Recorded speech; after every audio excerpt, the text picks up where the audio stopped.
way we think about habits and personal growth. In Atomic Habits, Clear provides practical strategies to form good habits, break bad ones, and master the tiny behaviors that lead to remarkable results. Whether you're looking to improve your health, your work, or your overall life satisfaction, the principles in this book can guide you on a transformative journey. Imagine if you could improve every aspect of your life by just 1% each day. What if tiny, seemingly insignificant changes could lead to extraordinary results over time? In Atomic Habits, James Clear reveals the hidden power of small habits and how they can compound into life-changing outcomes. This isn't just about willpower or motivation. It's about creating a system that makes good habits inevitable and bad habits impossible. Stay with us until the end, and you'll discover practical strategies that can help you achieve your goals, no matter how big or small. If you've ever struggled to make lasting changes or wondered how successful people build their habits, this summary is for you. Let's dive in and unlock the power of Atomic Habits together. The surprising power of Atomic Habits. In 2003, a pivotal day arrived for British cycling. Since 1908, British riders had won only one gold medal in the Olympic Games. For 110 years, no British cyclist had won the Tour de France. The performance of British riders was so dismal that no top bike manufacturers wanted to sell bikes to the team for fear of tarnishing their reputation. However, when the governing body for professional cycling in Britain hired Dave Brailsford, something unprecedented happened. What set him apart from other coaches was his commitment to his strategy, which he called the aggregation of marginal gains. This strategy meant looking for improvements in every small detail. Brailsford started making small adjustments to his team. These changes weren't large, but small tweaks, such as redesigning the bike seats for more comfort, having riders wear electrically heated overshorts to maintain the ideal muscle temperature, and rubbing alcohol on the tires for better grip. These small changes led to improvements and better results. In the 2008 Beijing Olympic Games, the team performed exceptionally well. But how did an ordinary team of athletes become world champions with just small changes? No one could have imagined that these small efforts could make such a big difference. Often, we don't notice these small improvements, even if they are just 1%.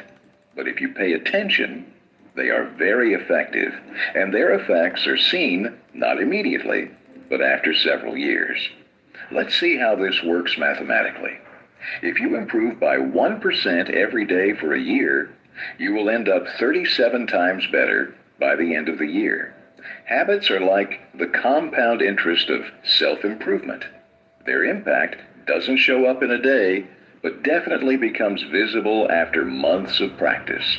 However, the sad part is that these habits work at such a slow pace that it often takes a long time to get rid of bad habits. If you eat an unhealthy meal today, your weight on the scale won't change at all. But if you keep repeating this, you'll see toxic results. As it is said, whether you are successful or unsuccessful today doesn't matter as much as your habits, which determine if you are moving in the right direction or not. How your habits shape your identity, and vice versa. Why is it so hard to break bad habits, while good habits are so difficult to adopt? Despite our best intentions, once bad habits take hold, they don't let go easily. We may try our best to change them, but often fail, and the reasons are: 1, we try to change the wrong things, and 2, our approach is not effective. Many people start the process of change by focusing on what they want to achieve. This leads to outcome-based habits, but if we start building identity-based habits, we focus on what we want to become. Imagine two people who want to quit smoking. When the first person is offered a cigarette, he says, "No thank you, I'm trying to quit smoking." This response seems reasonable, but it implies that he still identifies as a smoker who is trying to become something else. He wants to change his behavior, but his beliefs remain the same. When the second person is offered a cigarette, he responds, "No thank you, I don't smoke." Notice the subtle difference. This simple change in phrasing shifts his identity. He no longer identifies as a smoker. Most people don't think about identity change when they seek improvement. The more proud you feel about a certain aspect of yourself, the more motivated you will be to adopt new habits. You just need to decide what you want to become, and by making small changes in your habits, you can prove it to yourself. How to build better habits in 4 simple steps. In 1898, a psychologist named Edward Thorndike conducted an experiment that revealed how habits and rules form our behavior. Thorndike had a keen interest in studying animal behavior, so he started with cats. He placed each cat inside a puzzle box. The box had a door that the cat could easily open by pressing a lever or pulling a loop of cord. Most cats, upon being placed in the box, would try to escape by sniffing corners and pawing at the walls. Eventually, they would discover the lever and press it to open the door and escape. After 20-30 trials, it became clear that the cats developed a habitual behavior. Upon entering the box, they would immediately press the lever to escape. With repeated practice, the cats made fewer mistakes and focused on the solution. Thorndike described the learning process as follows.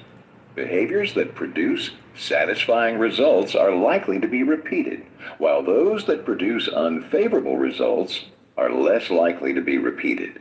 The process of creating habits can be divided into 4 simple steps: cue, craving, response, and reward.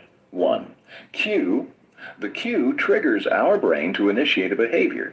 It acts as a signal for the brain to start a routine. This can be anything that provides a hint about the potential reward. Since the cue is the first sign of the reward, it often leads to cravings. 2. Craving.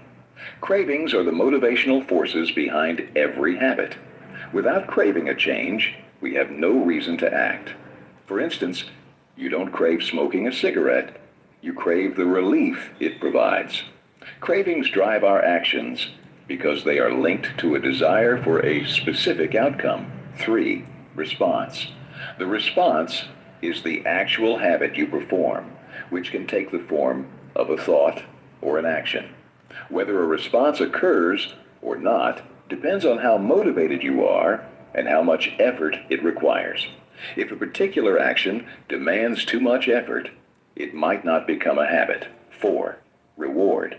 The reward is the end goal of every habit. It satisfies your craving and teaches you which actions are worth remembering in the future. The cue notices the reward. The craving wants the reward, and the response achieves the reward. If any of these steps are insufficient, a behavior will not become a habit. Understanding this loop helps in designing better habits and breaking bad ones. The first law: make it obvious. The man who didn't look right. I once heard a story about a woman who had been working as a paramedic for many years. She attended a family gathering and became very concerned when she saw her father-in-law. She told him that something about his condition didn't look right, and insisted that he should go to hospital immediately. Just a few hours later, he underwent surgery at the hospital, revealing that a major artery was blocked, which could have led to a heart attack at any moment. Thanks to the woman's alertness, the old man's life was saved. The human brain operates like a prediction machine. It observes every small detail and constantly monitors what's happening around you. For instance, a paramedic can recognize a heart attack patient just